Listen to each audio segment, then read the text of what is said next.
بسم الله الرحمن الرحیم. د سافتوار یکی از طریقه هایی که اینها استعمار برش زیاد توجه داره او از بین بردن شخصیت لیدر و شخصیت افرادهای مؤثر در معاشره.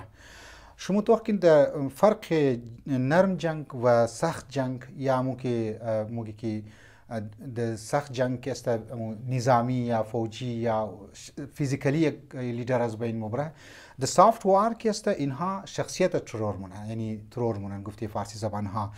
د ترور شخصیتی معنی عمومی افراد، معنی یک معاشره، معنی یک سوسایتی نفرت که است ایجاد مونه. اما افراد هایی که در معاشره مؤثر هستند، چی از علما باشه، چی از لیدرها باشه، اونها را اینا نشانه میگیره و از طریق افواه پروپاگاندا شخصیت زور از بین مبره. مختلف تهمت ها برایش میزنه تا شخصیت زو کم رنگ شونه و هم تاثیرگذاری که مثبت تاثیرگذاری من سوسایتی او داره او از بین بوره. لذا ما باید متوجه باشی، توجه داشته باشی جوان های عزیز که امو حربه های از اینا، امو سازش های از اینا چطور درو کار کدریه و مو شما در زدی از اینا نه. برحال ما باید آگاهی داشته باشی. و السلام علیکم و رحمت الله و برکاته.